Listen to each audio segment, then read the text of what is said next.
Chelsea Warren, born and raised in Bermuda. In 2016, Chelsea had the amazing idea to create Optimum Bodied, a modern athleisure wear collection that is now internationally known. Chelsea Warren, can you tell us about your business? Yeah, so my business is Optimum Body. It's a modern athleisure brand. We focus on athleisure wear, which is basically the cute and the comfy clothing. You can dress it up with heels, you can dress it up with sneakers, you can wear it to the grocery store, you can even go to the club in it with a pair of heels. So that has been my brand. That has been what has set me apart from other designers. And basically I like to do like a retro look, like 80s, 90s to 2000s. And yeah, so that's a little bit about my brand. Where did the idea come from? So basically it came from the fact that in 2016 I was trying to work out, I was trying to stay active, and I was like, maybe if I look cute in the gym, then I will keep going. So I just literally designed this collection. It was inspired by the 80s and 90s. It was like a bodysuit with leggings, like a leotard, the short biker shorts. And that's just all. I literally said, I just want to design this and wear it. And it took off from there. Did you have capital? So basically, when I first started, because I didn't wake up and say, I want to start like this big business. I literally thought that it was going to be like me walking in the store, telling a lady, can you make this for me? And it was going to happen. But literally for graduation, I asked my mom for a Louis Vuitton bag. And I don't know why I asked her that, because she has 3 kids in college, but I just took a chance because they can either say yes or no. And when it came to, me getting my gifts during graduation, it wasn't a Louis Vuitton bag in sight. I had told her my idea, and I told her my idea and what I wanted to do just on the side, and that's what I was funded with. So if I had a gift. I started with a gift, and I kind of grew it from there. I worked, summertime, I'll come to Bermuda work, and I'll just put a little bit of money in the business. But when you're manufacturing is extremely expensive. So technically, yeah, it was a gift, but I used it for capital. Wow. What sets your business apart? So with my business, so if I just give a little rundown, when I first started, I did manufacturing. That is, if people don't know, manufacturing is when you design from scratch. You start with a scratch and you end with a final a final product. Then I went into, because it didn't work out. So my first instance, I went to New York. I had researched everything on my own. I went to New York. It didn't work out. And at that point, I was like, I don't want to do this no more. I didn't like the designs. I didn't like them. They were ugly. I was like, I can't do this. But I had grown like a passion and love grew for it. So I ended up going into wholesale clothing, which is more so like boutique style. And I started doing that. And then it transpired back into manufacturing. So what sets me apart is that I've kind of had both experiences. And with my brand, I do more of like a monochromatic feel. I have fun with the sweatsuits. Sometimes you'll see colored sweatsuits, but have you ever seen a two-tone sweatsuit? Mm-hmm. And so like that's kind of how my brand I feel like it got noticed. And when I first started designing, all my designs literally would be like one color, and I'll use 2 different shades. Because that's how I like to dress. I love the monochromatic feel. It's just so refreshing. And I put it into sweatsuits. And it was like an accident. The sweatsuits were actually, it was due to another collection being delayed. I had these sketches, and while I was like at my lowest point, I ended up putting them out, and they were just a hit. Yeah, so I feel like that's what made my business really thrive, was like really from the sweatsuits. Right. Because that's how, if you saw AliExpress and all these other boutiques, they started copying my exact design, using my same face and everything. And that's when people would message me and be like, wow, you made it. And I'm like, okay, I guess. But I had to look at things from a different perspective. And so I knew that the color play on my products was what was, making me different and stand out from other brands. Right. Wow. How do you deal with the pressure? It comes with entrepreneurship. I apply more pressure, like basically. So when things come to me, like if anything happens or whatever, I literally have to just stop and I have to analyze the situation. So, for example, if I could expound, I did a pre-order and it didn't go as a plan. You know, people's orders didn't come in time, and I just felt so much pressure because I had these people's monies in my possession. They had paid for a service, and we had deadlines, and we did not meet them. And I literally, like, I have really good faith. Like, God really keeps me going. And it was to the point where I had to refund, like, thousands and thousands of dollars back. Instead of me trying to do it on my own, I literally, like, had to trust in God, and, like, I ended up being able to pay everyone back. So sometimes when things come and I feel like pressure, I literally just, like, have a conversation with, God. I literally talk to him, and I address the situation. And with everything that has come, like, my successes have come based on my failures, because I've learned so much from them. They're the most rewarding thing ever. So, yeah. Wow. And then I apply more pressure on top of that, yeah. Advice for entrepreneurs? If there's any advice I can give entrepreneurs, it would definitely be to be consistent. Sometimes I think as a generation, we want that instant gratification. We want to design something like how I was 3 years ago. I want to design something and I want it to happen now. But I literally had to be consistent. But first and foremost, I had to put in the work. And when it comes to putting in the work, a lot of people, it's very cliche to say work hard, but people don't want to put in the work. They don't want to research. And that's exactly what I did. I put in the work, I researched. Entrepreneurs research, because, if someone gives you everything, it's not the same as you going out there and try to get it your own. You learn so much more from YouTube. It's an app called Clubhouse now. If you get on Clubhouse, it's free. You can learn all of that. If there's, I used to go to a lot of networking events, or I went to networking events or retreats. I will find them and I would attend them. So be consistent, work hard, stay true to yourself. That's a big one, because a lot of people, we want to change for other people. And, like, what I had to understand is that people were shopping with me. Mm-hmm. They liked my clothing, but they loved my personality. When I used to be on Instagram years ago, I didn't know, subconsciously I was building a platform and a community. And that community has, like, propelled me to be successful. They support me and everything like that. And when things like that happen with the pre-orders, instead of them being mad at me, they're writing me and saying, keep going. God's got you. Those are the type of responses I got. So I've always stayed true to myself. I don't care who's in the room. I'm going to remain me. And then do something that you love. That's another thing with my advice would be to do something that you're passionate about and that you love, because things get tough. You go broke, okay? There's no money in the bank, Manufacturing, my shipments come damaged. Then you have, like, people copying your goods. And you have to love what you do, because that's what's going to keep you going. That's what's going to motivate you to keep going.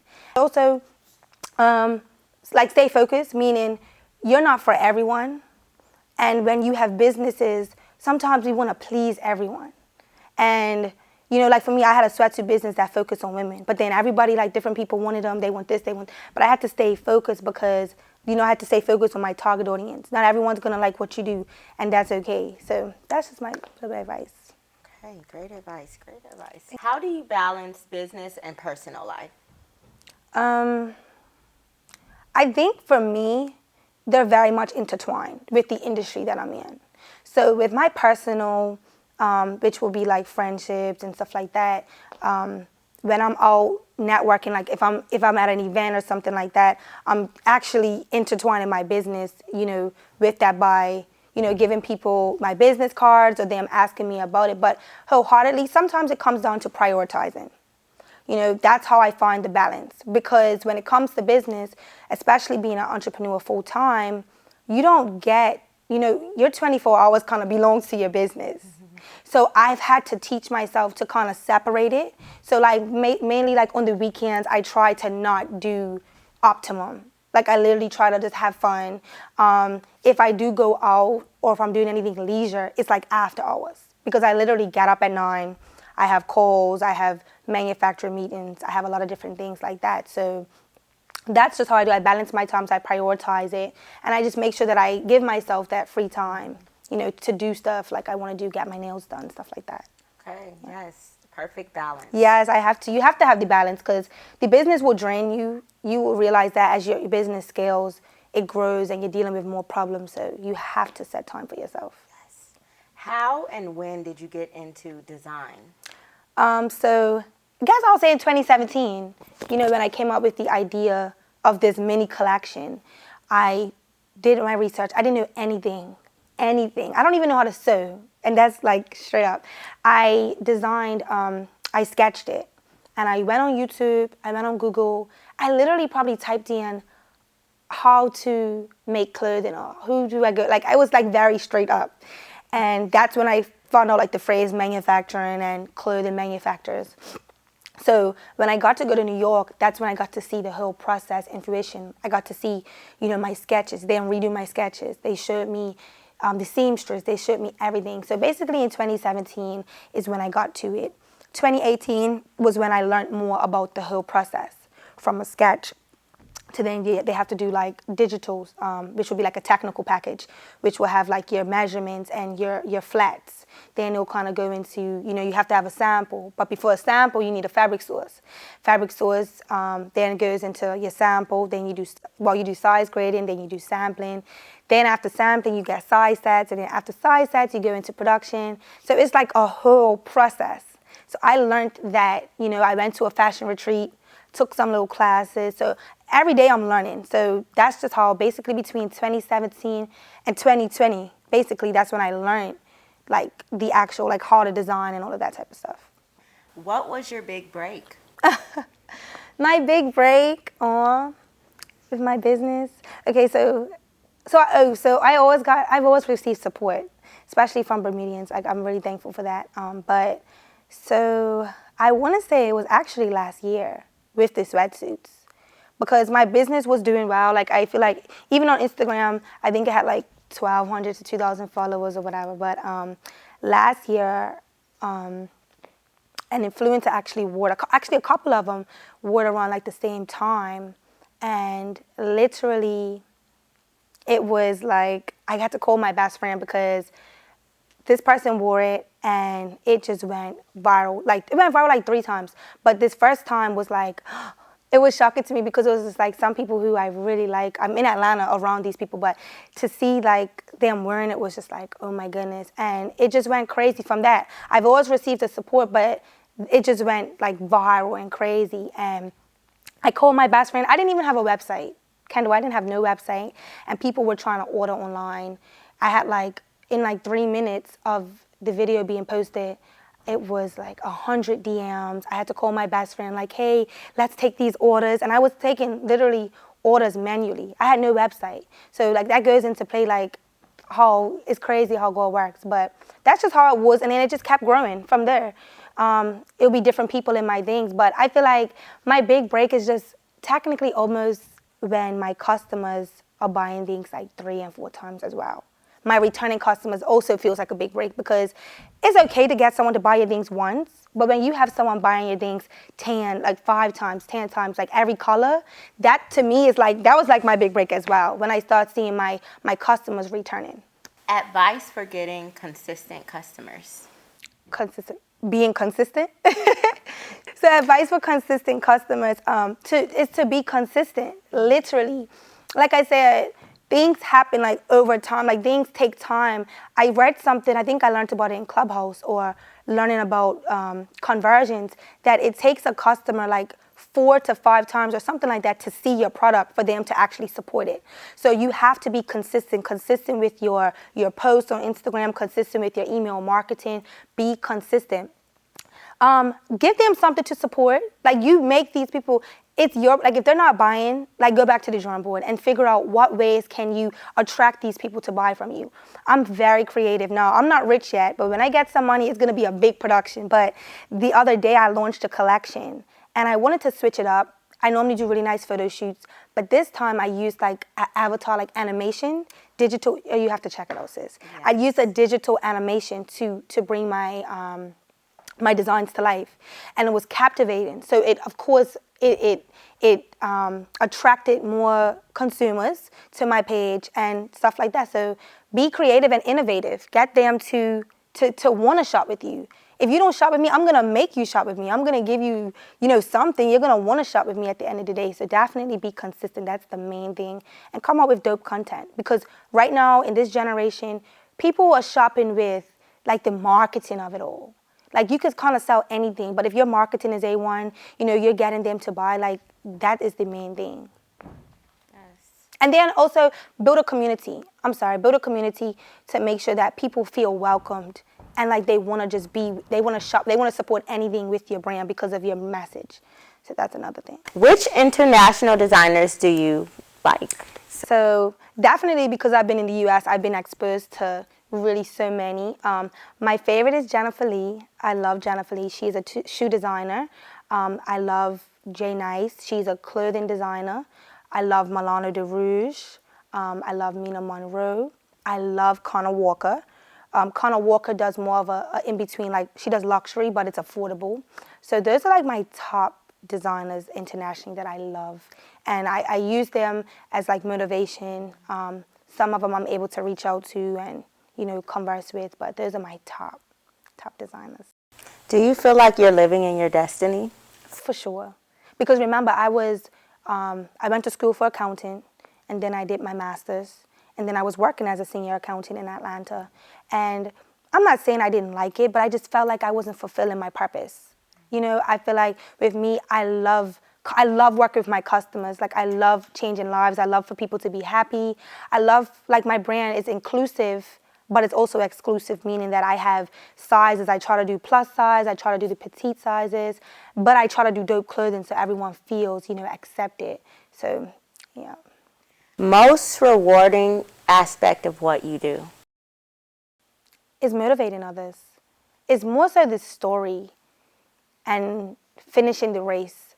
Seeing myself like go through so much behind the scenes and like literally finishing the race, like meaning finishing a collection, finishing a design. Like that is just so rewarding to me because on the back end, you're dealing with, fashion, the industry is very cutthroat. Especially even seeing people steal your designs, you still have that support. Also seeing my customers still support me, that's just very rewarding as well. So yeah, all of those are definitely rewarding. When you have a brand and stuff like that and people are shopping with you, I get tons of DMs and messages about people saying, I'm gonna go do this business or I'm gonna do this because you've inspired me. So like inspiring others to live in their truth and, go for their dreams, because especially from a small country, I feel like it's sometimes we can't really see outside of it. So for me as a Bermudian to be abroad and being exposed to so much, anytime someone is wearing my brand, it's Bermudians like tagging me, tagging me in the comments, sending it to me.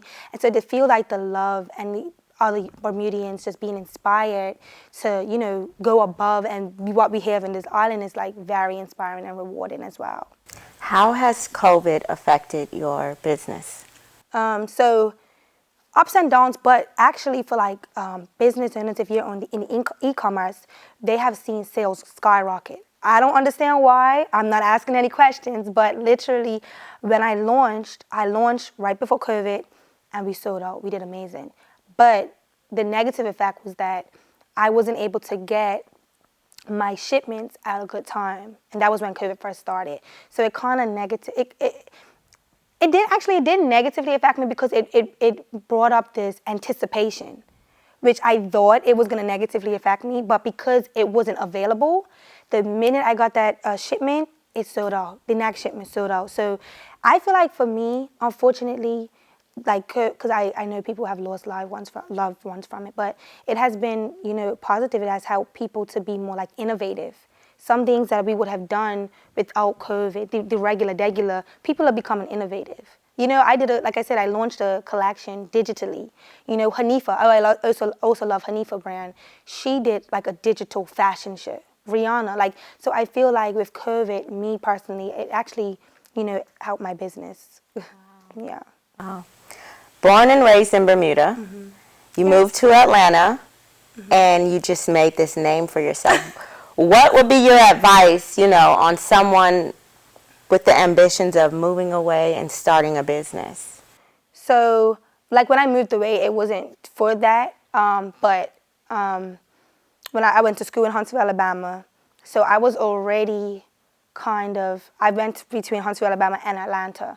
And any advice, like I say, number one, is like stay true to yourself. Because I feel like me personally, I attract people to me with my personality. So I just try to keep that same aura everywhere I go.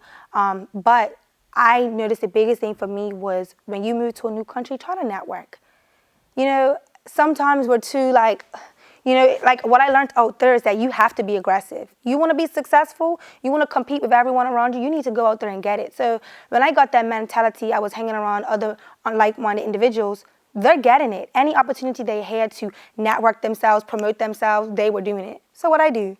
Oh, any opportunity I had, oh, here's Uptimum Bodied. I'm wearing my outfit today. So definitely when you're getting into a new country is to network and feel the area. So I know when I first got there, I went to Lori Swank. She had a meetup or something. We met other entrepreneurs. Because especially where I am, it's like Black Hollywood, like remember we were talking. So there's going to be events and stuff for other entrepreneurs. So definitely network, because your net worth is more important than anything. Right. That's how you get your foot in the door. It's basically by who you know. And that's so crazy. So definitely do that. Stay true to yourself. And everything comes into play. Do your research. That's what I did. Right. Your ultimate ambition. So with that would definitely be to, make sure my family, my mom is literally she rides for Uptimum, and she sacrificed so much for me to go to school, start my business and stuff. So definitely to make sure she's taken care of. But when it comes to like my business, my family, but when it comes to my business, I definitely want to own my shop. I want to own some showrooms. I want to have my own seamstress. I want to have my own photo shoot, like marketing area. I want my seamstress. I want my fabric. I want like a whole. I want to own my own manufacturing company. Like that's what I really want to do at the end, so that I can ultimately help other entrepreneurs. Because let me tell you something. Like I said, this industry is very cutthroat. We go to people to get help. I wouldn't say desperate, but when I was really looking for answers, I will go to these people I see on Instagram that you think have got it going on, or think that their mindset is to help you, when in reality, everyone's just looking for this. Mm-hmm. So for me, going through all of this, I could write a book. That's my ultimate goal, is to have my own manufacturing, so where I can help other entrepreneurs. I know it's going to be very challenging, but that is definitely what I want to do, because I know that how I am as a person, I'm very genuine, and I would want to see other people succeed. Like this to me is not that, is my purpose. I'm more worried about my purpose and fulfilling that. So definitely in my own manufacturer. So you have on your design right now. Yes, I have on the So Shady stacked sweatsuit. I love it. Thank you. Where can people go to purchase this? So you definitely could go to www.optimumbody.com. But for Bermudians locals, I'm working on, having things more accessible to you guys, because, that's my country. And I want people, the shipping cost is crazy. But if you're on Uptimum Body's page, sign up for our email subscribe list, and then we'll give all the updates on there. What's next? My family collection. I'm doing like a mini family collection, Mommy and Me. I'm doing that. Kind of venturing off a little bit with the guys, just a little bit. But I have tons of designs. These sweatsuits, like I said, those were just something that came about. But do more of that, and then be more resourceful here in Bermuda. So that's what's next. Thank you, Chelsea Warren, for coming and sitting with us today. Thank you for having me. It's been a pleasure.